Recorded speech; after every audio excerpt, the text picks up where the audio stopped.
कथा सुनाते हैं, हम कथा सुनाते हैं, हम जग जगनी कल्याणी की हम गाथा गाते हैं। तेरे हजारों नाम तो बिगड़ बनाएगा, तेरे हजारों नाम तो बिगड़ बनाएगा। અને આ બાજુ માં ભગવતી મણી જીવની અંદર ચારે બાજુ એક એક જગ્યાએ મારી જગદંબા બિરાજમાન થાય અને એક એક દિશાઓના રક્ષણ કરે અને કહેવાય કે 100 યોજનની અંદર હાલો આવજો કિલ્લાઓની મધ્યના ભાગની અંદર સુંદર મજાનો એક બગીચો હોય અને હે રાજન જન્મજય સાંભળો વસંત ઋતુ દ્વારા કે વન હંમેશા રક્ષાયેલું રહે છે અને ત્યાં પુષ્પના છત્રથી સુશોભિત થઈ અને વસંત એ પુષ્પના સિંહાસન પર બિરાજમાન થાય અને મધુશ્રીમતી કહેવાય કે માધવીશ્રી નામના પ્રસિદ્ધ બે પત્ની થયા અને કામળમાં બધારે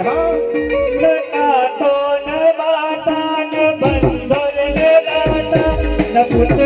ન પુત્રી ન ભૃત્યો ન ભરતા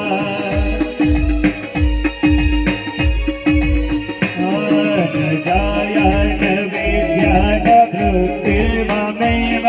ગતિસ્વમ ગતિસ્વમ ત્વમેકા ભવાની ગતિસ્વમ ગતિસ્વમ ત્વમેકા ભવાની. અને ત્યારબાદ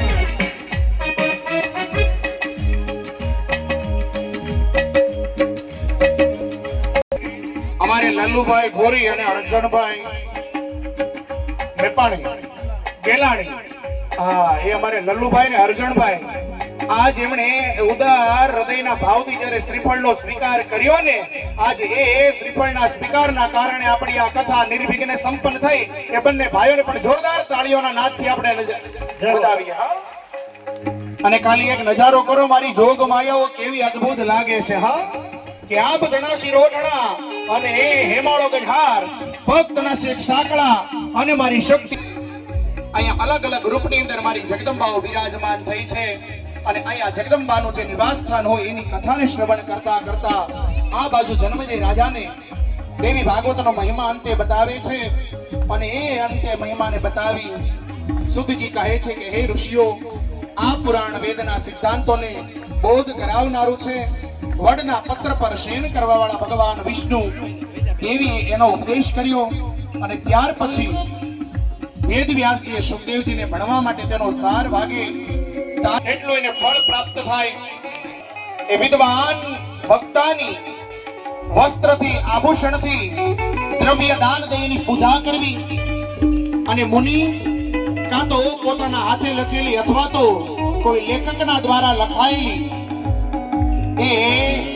શ્રીમદ દેવી ભાગવત મહાપુરાણનું એ વક્તાને દાન કરવું અને ત્યારબાદ કહેવાય કે આ કથાને સાંભળી જન્મજય રાજા અને પરીક્ષિત રાજા બંનેનો ઉદ્ધાર થયો. બોલીએ મેલડી માત કી જય અને આ પ્રમાણે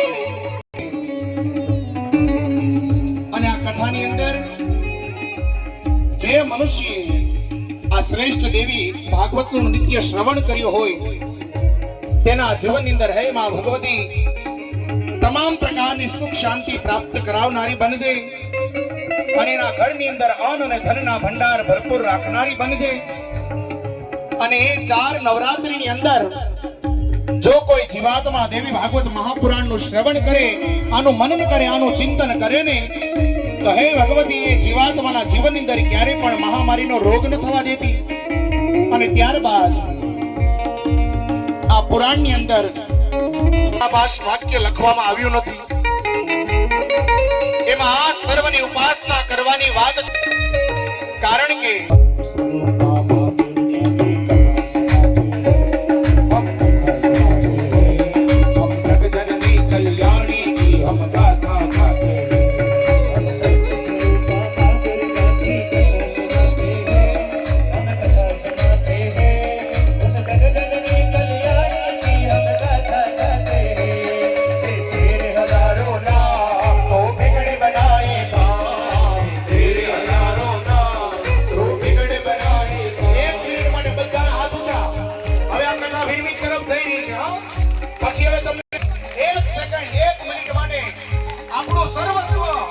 મારી જગદંબા રામધરીના ડુંગર ઉપર બેઠેલી મારી વિહન અને મારી મેલડી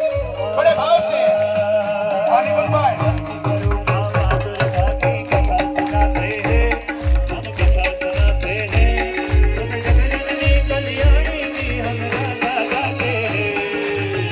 પ્રેમ અને ભાવની સાથે મા જગદંબાને કદાચ એક રૂપના દર્શન કર્યા હોય, બે રૂપના દર્શન થાય તો સમજો કે રામધરીના ડુંગર ઉપર એના દર્શન થયા. હા મારી